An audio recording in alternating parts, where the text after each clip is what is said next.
Hello everybody, welcome to the Best Practice live stream. Today is 26 September 2018. We're discussing all the things that you can bring together to prepare for a certification assessment or an audit. We've got a great piece of collateral, or a brochure if you like. So this business improvement brochure that you may have seen, you might have been given this by a representative of Best Practice.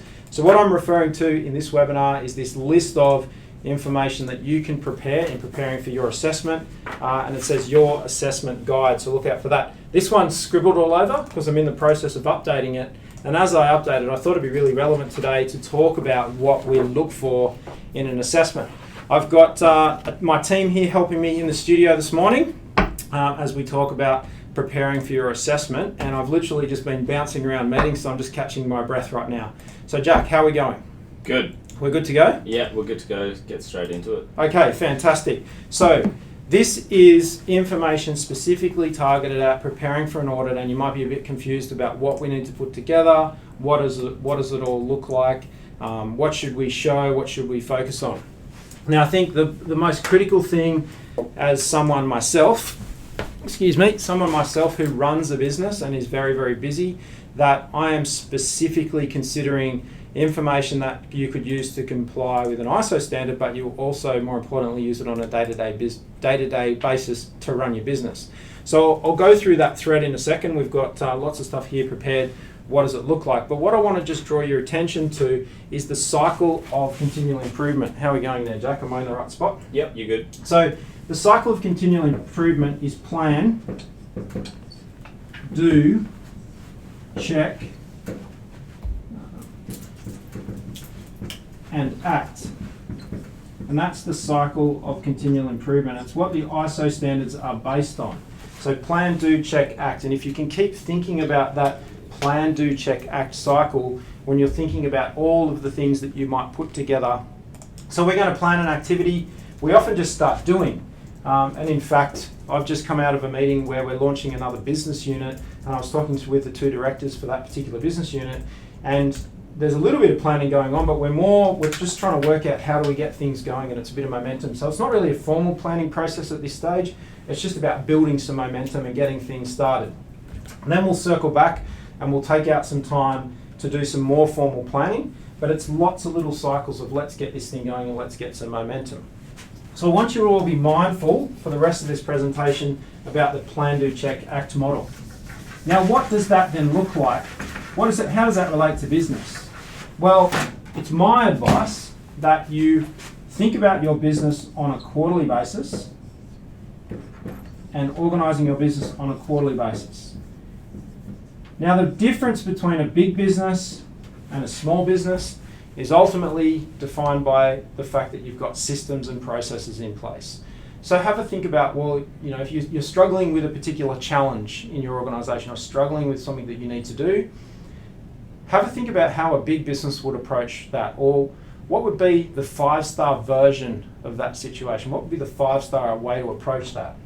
So most organisations that are successful, and in fact in the book Good to Great, so there's a book tip for you if you haven't got it, there's a book called Good to Great by Jim Collins, and Jim Collins has mapped out in that book all the great things that the organisations that transition from good to great, all the greatest organisations.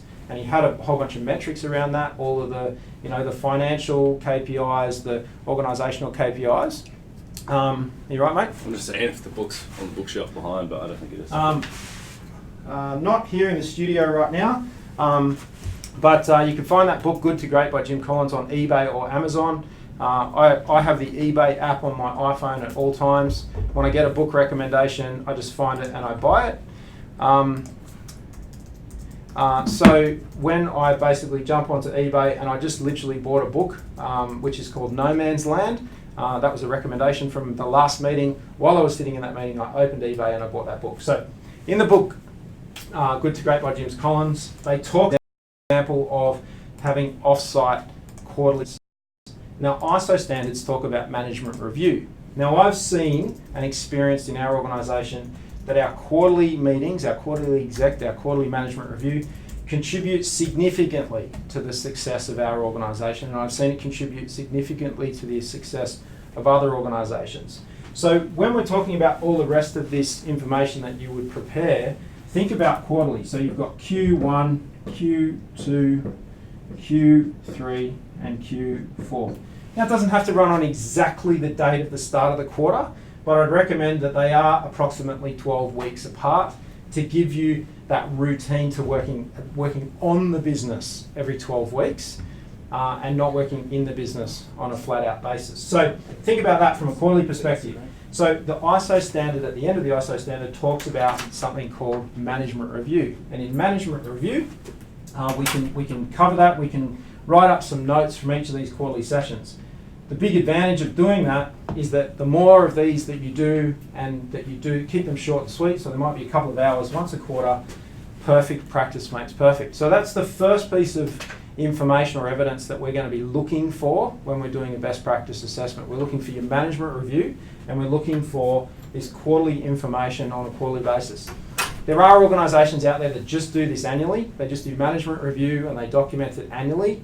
But I can honestly say they're doing that for the benefit of the standard. They're not actually leveraging any value for their organisation. So I'd appreciate if you think about planning and running your organisation on a quarterly basis. Don't worry about ISO for the minute, but evidence of that management review is going to be what we're looking for.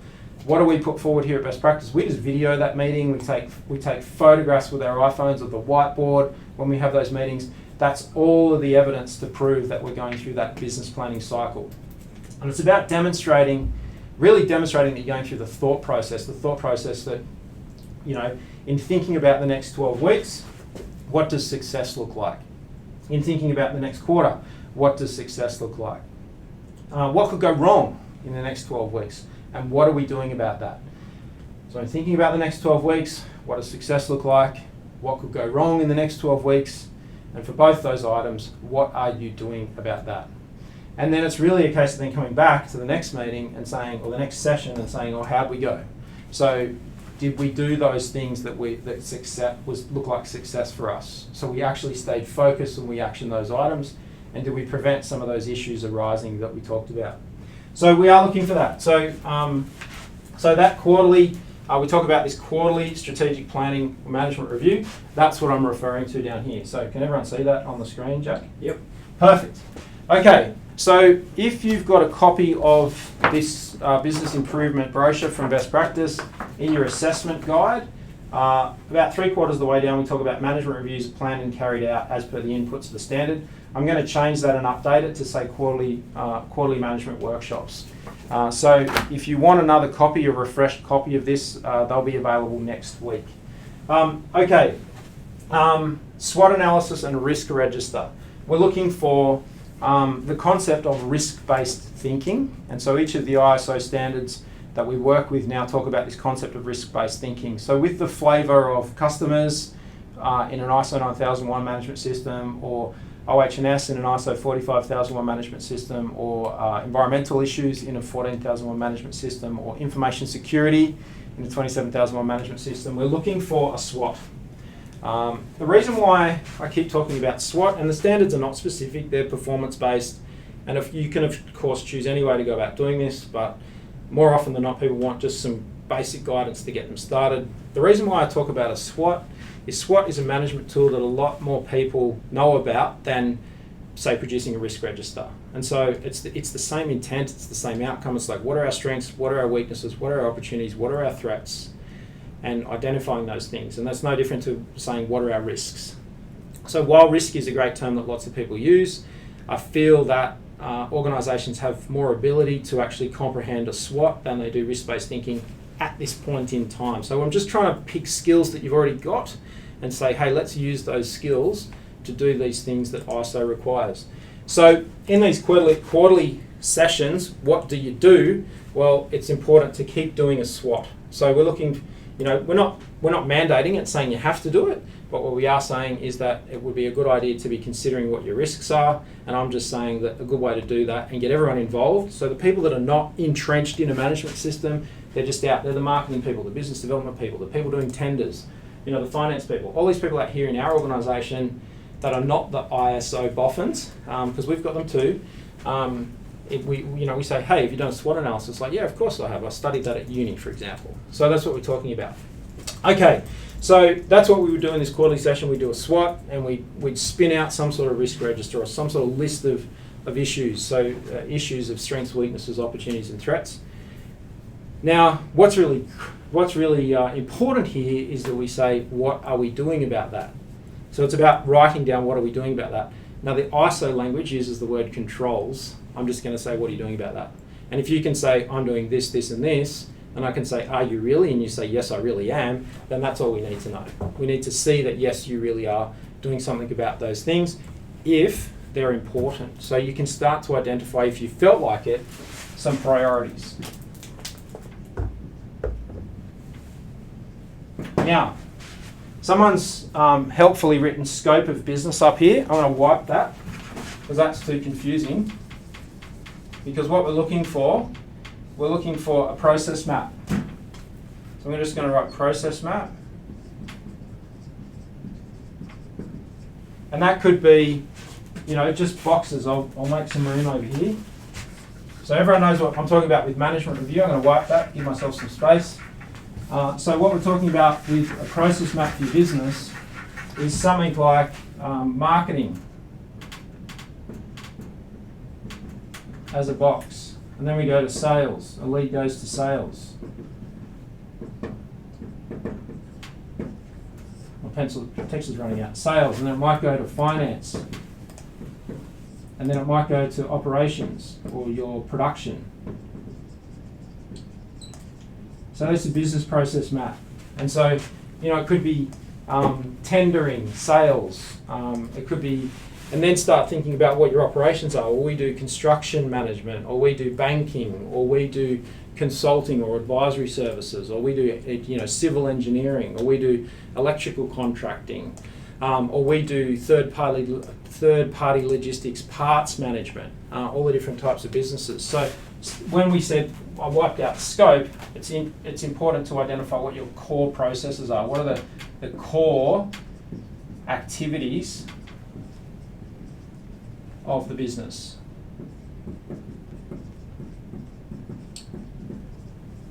So the process map, the core activities of business. So have a think about that. We're looking for that. We're looking for you to understand that you've mapped out your core processes, and that's part of that.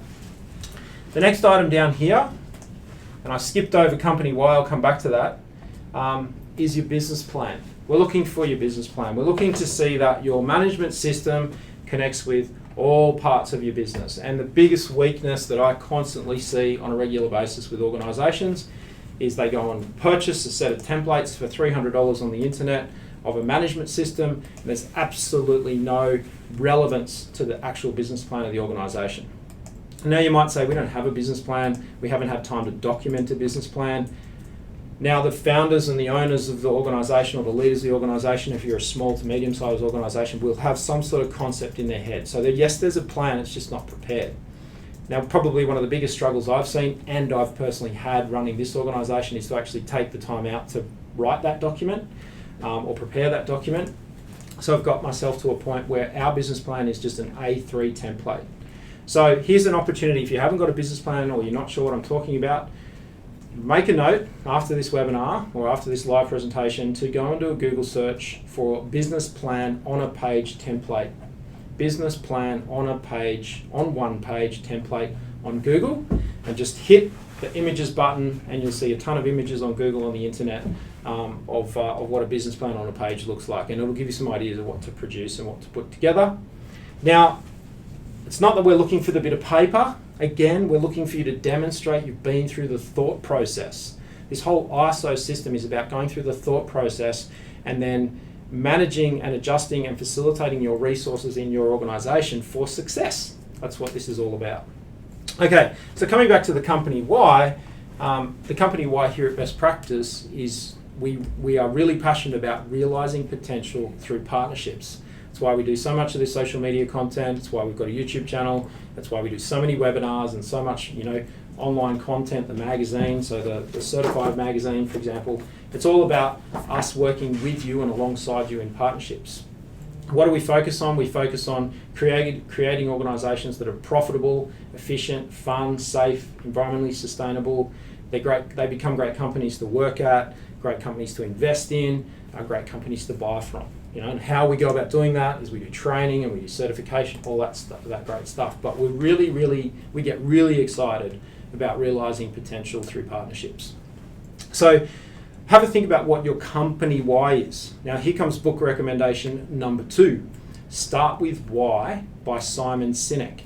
Now once this video is finished, we'll post a link to his viral YouTube video where he did a TED talk on Start with Why. I'd highly recommend getting Start with Why as a book for your organisation and having a read of that. It's really small, it's easy to read, it's fantastic, and even better, there's an audio book available on Audible, so Start with Why audio, and the author, Simon Sinek, he actually narrates it. So it's even better because the true intent and true flavour of the story comes through and the message comes through. So we're looking for a company why to complement the business plan, which might be a vision and mission statement. Oh, okay, so we seem to have dropped out. Oh no, we're good. All good? Yeah. So we're looking for a company why, but and I can say that knowing and being very clear on the company why helps to set constantly the context for your customers. If you haven't got that, what's your vision and mission statement? And then if you've got a vision and mission statement, start. You can refine it to more align with what Simon Sinek recommends in his today, and start with why. I can't give you a recommendation yet on No Man's Land, but let me just tell you who the author is quickly.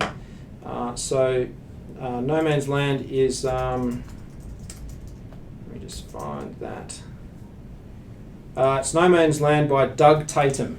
I've just purchased that this morning and I'm going to read that one. So I'll have a review for that available shortly on What Am I Reading in our playlist on our YouTube channel once that book turns up and I've had time to go through it. Okay, the next thing that we're looking for as we go through this, let me just clear this off. How many people we got today, Jack?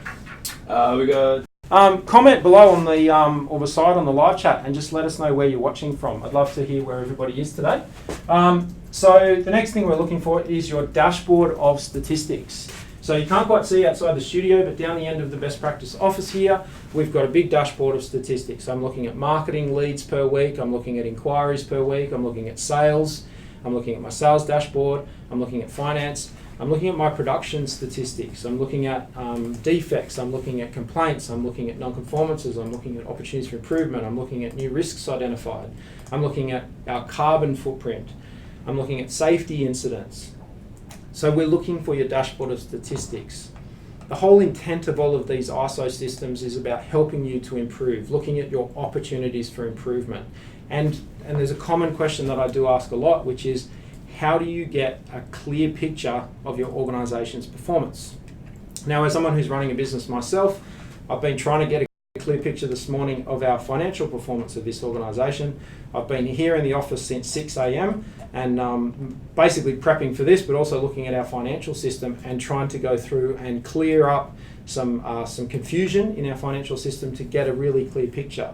Same with our CRM, with all of our sales and all of our production and our projects and all of the assessments and audits that we're doing, all of the training we're doing, all the training courses, all the workshops, all the people that we're helping in our online store. I'm looking at all of those numbers. So I've got a couple of we've got one set of dashboards on the wall, and then I've got a couple of different dashboards available on different systems that I log into. We use Xero as our accounting system, and we use a CRM called Excello. And between those two systems, I've got 2 great dashboards of statistics, and plus the other production statistics we produce for, paper on the wall. So we're looking for your monitoring and measurement. The ISO standards talk about monitoring and measurement, but I'd encourage everybody to start thinking about your dashboard of statistics. And if you've seen the best practice logo, and it's everywhere, there it is, it's a performance over time graph. And so it is something we're really passionate about, is starting to think about, what's your performance over time looking like on a graph? And if you were to prepare 50 performance over time graphs just on a sheet of paper, just draw them by hand. Don't go and spend time in a spreadsheet developing graphs or those sorts of whiteboard or a bit of paper and just go, we could measure sales and we could measure marketing. What are the things that we really want to know so that we can plan and manage? And it gets back to, what success looks like. It gets back to our strategy session. So when you think in thinking about the next 12 weeks for you, what does success look like? Take a moment to think about that. And what would be the lead indicators that you could track that give you an indication that you're on your journey to achieving that goal? Have a think about that. That's what we're looking for. We're looking for this management system to be put in place, which identifies risks and opportunities and all those sorts of things. But we want to encourage you to understand that actually that helps our performance, or that prevents something going wrong, or that's helping push us forward. Because if those things that you develop are not adding any value, then they're not worth doing. One thing I will say about the ISO standards is they're moving away more and more from you needing to develop lots of documents. And I think what you can start to see through this thread of information is these are the things that you use to help run your product, run your organisation. They give you the pleasant byproduct of certification later on, and we can demonstrate compliance to the ISO standards. So that's sort of the core message that I wanted to talk about today. I wanted to draw your attention back to the tools and techniques and the things we do to run our organisations, and then they do give us that pleasant byproduct. So we talked about map of main business process flows. We've been spending some time here in best practice the last couple of weeks remapping some of our processes for the actual work that we do. So if you're an architectural practice, you might decide to do a master planning process flow or project management flow. If you're a building company or a construction company, you might do a project management program flow. Just that sort of gives you some just generic steps that you can use to communicate with your team. This is the business process here. This is how we do this particular service that we offer to our customers. If you're I'm only using examples of a third-party logistics company because I was with one yesterday. They've got a client gives them a specification for the number of line items to store in a warehouse, and then a software system to receive orders, to receive stock, to unpack stock, to put stock away, to update system, stock management systems and warehouse management systems, how to dispatch particular products, what packaging those particular products might need to be dispatched in from the warehouse, all those sorts of things. So lots to talk about, lots to think about, but we're looking for a map of business process flows, and we're looking more importantly for accountabilities. So we're looking for these accountabilities here that I've talked about, and those accountabilities could be, this person does this step and this person does this step, or they could be in position descriptions.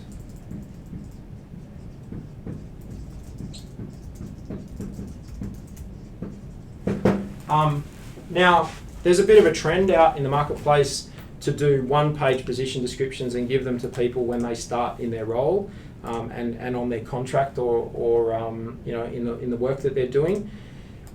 If I was doing this from scratch and we didn't have to have position descriptions for human resource requirements, I would just write a big long to-do list of all the things we need to do every day to run the company. All the things we need to do every week to run the company, and all the things we need to do every month to run the company, and all the things we need to do quarterly. So it's just like we need to make sure we do this, this, and this. And really that can be done, it sounds like a big task, but it can be done by consultation, because, I've got a team here helping me. I can say, right, what do you need to do every day? And I can go and see someone else in the finance team, what do you need to do every day? And we can start mapping that out, and that'll just give you a matrix of responsibilities. And it's a really good way to go, actually, and then, from a leadership perspective, you can step in and say, actually, we don't want to do that step.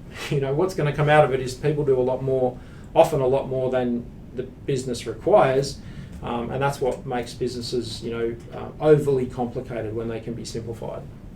Okay, the other thing we're looking for down here, and I'll just cut this short because we're getting close to running out of time, but a stakeholder analysis. Who's got an interest in the organisation? Who are the stakeholders or interested parties of the organisation? And what might they be concerned about? What performance might they be concerned about? What metric might they be concerned about? What could you do to upset them? What could you do to make them happy? And that does come back to your SWOT analysis. Start thinking about your stakeholders. So when I talked about that quarterly cycle, starting to think about stakeholders, give them a name. Be specific. What's the name of the bank manager? What's the name of the accountant? What's the name of the customer? A couple of different types of customers. What could we do to make them happy? What could we do to upset them? And upsetting our stakeholders, that's really about understanding the controls, the things that we need to put in place, the who, what, when, where, how, the plans we put in place to stop those things happening, and do that stakeholder analysis. And again, what you can see here is that preparing for an audit and getting yourself organised is really about demonstrating. It's about demonstrating in an assessment that you've been through the thought process and that you are putting things in place, and that you can demonstrate you put things in place to help your organisation to succeed, and that you're actually looking at your organisation's performance and you're adjusting what you put in place to succeed. And it's not about getting it right. So a management system, when you're applying for certification and you've never been certified before, I'd expect it to be the 2-star version of what you think you need. You know, the 2-star version to get yourself started. You know, after you finish watching this video, ask yourself the question: when are we going to have our strategy planning session? You know, and don't overcomplicate it. It can be on a Friday afternoon, as the office is, you know, as the organisation or the business is closing down for the weekend. You know, it could be in the middle of the week, and it could be a couple of hours. And you know, it doesn't need to be quiet and secret. The more people that it involves, the better. But taking that opportunity to say, right, what are our strengths? What are our weaknesses? What are our opportunities? What are our threats? In thinking about the next 12 weeks, what does success look like? In thinking about the next 12 weeks, what could go wrong? And really, a management system is about harnessing and executing for that success, and minimising the damage that can be caused by the things that could go wrong on that quarterly basis. And the management system will start to build itself. You know, we don't need to create thousands of documents to get certified. What we need to do is improve the organisation and manage our performance. It's all about managing our performance, if that makes sense. So if you said, what should I focus on? What should I start with? I'd definitely say quarterly strategic planning sessions. That's your management review. And then start thinking about what performance you'd like to track, and get your performance tracking dashboard, if you like, together in one place. And it could be lines on a spreadsheet and you produce graphs, or it could be dashboards that are in different systems that you might use. But I think that's the first thing that, separate to certification, is the place to get going. So that's really a generic management system. It's the generic management system information. When you do a SWOT, you can do an OH&S SWOT, you can do an environmental SWOT, you can do a data security SWOT analysis, and that will spill out into the different systems. When you look at this page 11 of the best practice brochure, if you haven't got a copy of this, you can email us here or live chat. You can get onto the best practice certification.com.au website at any time. There's a live chat function. As soon as you get on the website, the little live chat window pops up, and you can always ask a question. So if you haven't got a copy of this, we can email you out a copy of this as soon as you see this video. And you can turn to page 11, which is at the back, and you can see the list in the current version that's out there, and then I'll have a fresh version of this ready next week. But it's basically the same stuff. So everything I've written here on the whiteboard, I'm updating here, and in fact, it's already done. It's just being finalised. I can see it on the screen, being finalised for print. Hey, Go ahead. what kind of time frame are you looking for? Obviously, this is for people that are Yep. about to go on certification, about to have the audit. Yep. What time frame do you have for each one of these prior to the audit? Like, obviously, the quarterly management review. Like, do you want to see an entire 12-month cycle? Do you want to see them just starting? Do you have any preference? Yeah, look, that's Jack in the background who does all of our video editing and all that sort of stuff. So just be aware that he's here in the background. That's a great question. Jack's just asked, what sort of time frame do we expect? A lot of these, I think one thing that gets forgotten is that you are an organisation that's already operating. You're an organisation that probably does some of these things, but there's no routine to it. There's no discipline to how, the exact frequency of when it happens. And I think that's the important thing to consider is, in a small to medium enterprise, it's really easy to sort of, I'm not going to do that today, I'll do that tomorrow. And then, a day turns into a week, turns into a month, turns into a year. So I'm not answering Jack's question at this stage, but here's the answer. If you've got some of these things in place, you can apply for certification. And your assessor can look through this stuff and say, actually, there's a few things here that really should be tweaked before we can give you the certificate. And really, that's how certification works. It's not about you go for the test and you fail and then you go back and you start again from scratch. It's about going through the process and improving this. And that's what I was saying about the 2-star version of the situation. Always have, what does the 5-star version of the situation look like into the future? But the 2-star version of the situation, if you've got a basic process map and the process map has literally been done on a whiteboard, and you took a photo and you saved that photo, that's a process map. It doesn't have to be a beautiful Word, desktop published, infographic. You can build a management system literally, do all of these things that I've talked about on a whiteboard like this and take a photo, snap a photo of it and say, here's the evidence that I've been through this process. And you can, that can be done in a workshop. That's the segue to Next Practice, our education team and our business coaching team. They can facilitate these workshops. All they basically do is ask questions. You answer those questions. You grab the big, get one of these big Artline 5109A, big nib texters for your whiteboard, like I've got here. Get onto your whiteboard. Get the good quality, blackboard, whiteboard texter. Get the good quality 3M butcher's paper from Officeworks, the sticky back, paper. Get in a room, get the right tools. There's some great texters that you can buy called Mr. Sketch. Mr. Sketch texters are in a blue. They're in a blue box. You order them online. You can get them on eBay. They're specific, colourful butcher's paper marker pens for running workshops, and run the workshop yourself. Do this yourself and do these things. So, have a discussion. Have a 10-minute discussion about what's our vision, what's our mission. And do that on every 12 weeks. Have a chat about it. This is the vision and mission, that can be set pretty quickly and then thought about and then incubated and changed maybe in 6 months' time. But doing one of these quarterly sessions, Jack's question was about time. Quarterly session, 3.5 hours. Here at Best Practice, we take a day. So on the 18th of September, last week, we took one whole day to do that, and we do that one day every quarter. That's what I would consider to be best practice. The SWOT and risk register, that comes after that session. So we had a scribe to update that particular risk register. That took a couple of hours. These process maps can be knocked out quite quickly on a whiteboard and take a photograph. That's a document, it's a file. Business plan on a page, that might take you a day and a half to put together. Dashboards of statistics, we update them every Monday. That takes a bit of time. I think it'd be reasonable to say that, for an organisation that's been operating for a couple of years, it might take you a week to put these things together. And then, provided you can demonstrate one cycle of improvement, one plan, do, check, act, then we can have a discussion about certification. Okay, right. So you want to see a whole cycle? Yeah, I think it's not about time. It's about plan, do, check, act, because it's about, do these things actually contribute to our performance? So, we do have assessments. We have had assessments in the past where people put forward a whole pile of templates to us. On the it might be a big pile of forms, but there's no ink on those forms. They're just like, here's a template. And I'm like, well, that's great. You went and paid $600 for this thing, but you don't use it. So certification is about verifying that the system's in place, if that makes sense. And so when people say, well, what's a management system? I say, well, a management system is a whole bunch of contributing activities like quarterly strategic planning sessions, risk registers to capture that information, a business plan to direct those sessions and direct the business, dashboard of statistics to check how we're going, process flows to train people and guide people on what it is that we do, a stakeholder analysis, a list of people that we could piss off. That's the reality of what a management system is.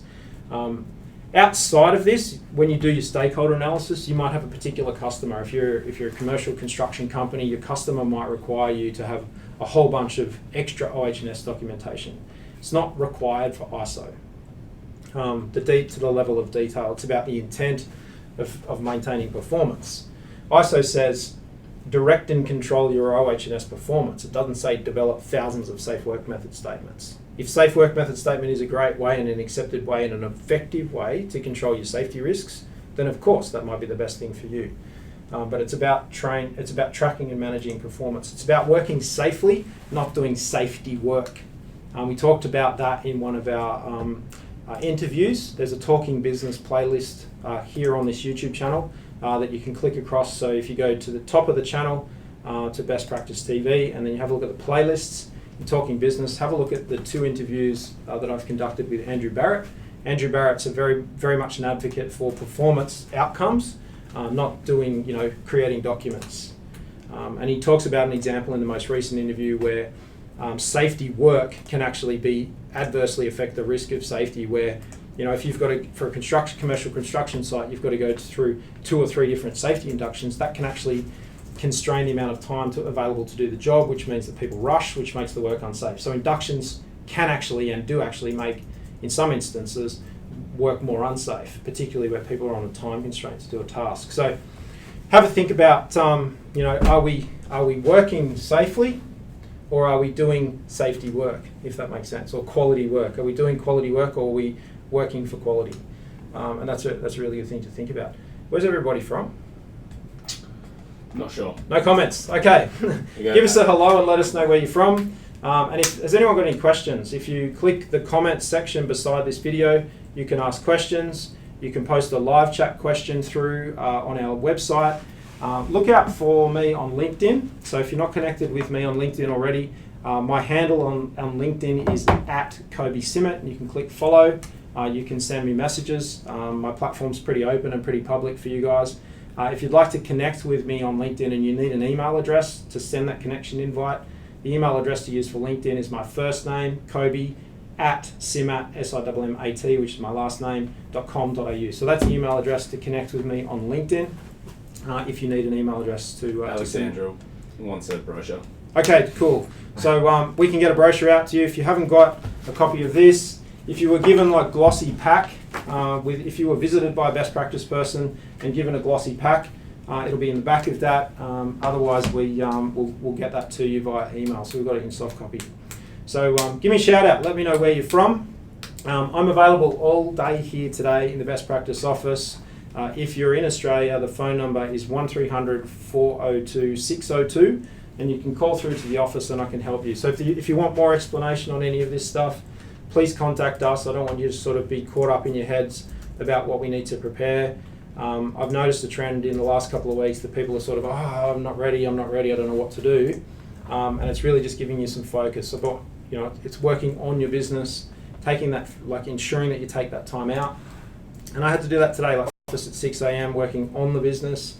And right now I'm working in the business. So thanks for watching, everybody. I'm Kobe Simmett. I'm the CEO here at Best Practice. This is Best Practice TV. We're live every Wednesday on YouTube. We have a webinar coming up in 2 weeks in our live segment where we'll be discussing the winning formula for hiring and firing. Actually, it's going to be the winning formula for firing and hiring staff, because I know that people are a problem and lots of these management systems get built to control problematic staff. If you've got great staff, you don't need great management systems. So we'll talk about that in 2 weeks' time. It won't be next week, it'll be the week after. So that'll be around about, I think it's the 5th of October, 2018. We'll do that live stream. So if you're watching this after today, after the live stream, look out for that webinar that we've got coming for you. It'll be in the playlists of webinars available on our YouTube channel. I think now there's about 25 webinars, lots of great topics that'll go for an hour. So go check out some of the other videos. Hit the subscribe button if you're a Gmail user.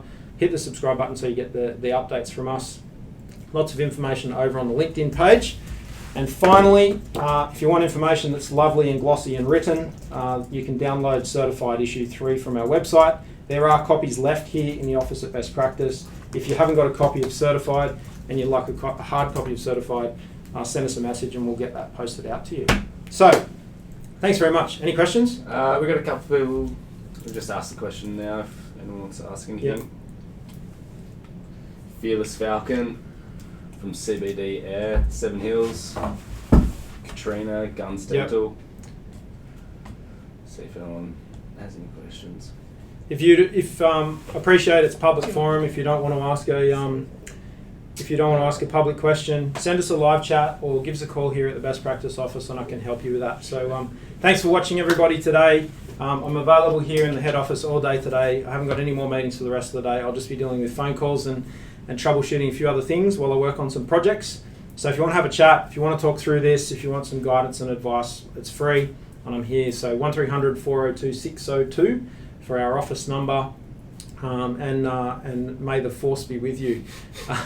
Go check out the Training Academy. If you go to our website, hit the training button. There's a bunch of great training courses online, some free content, and obviously some stuff that you can purchase. And for those of you that are looking at certification, you'll get a subscription to all that training down the track. So I'm Kobe Simmet, CEO here at Best Practice, the lead motivator and inspirer of deconstructing management systems and trying to help you guys keep them simple. And I'll see you next time right here on Best Practice TV. Bye for now.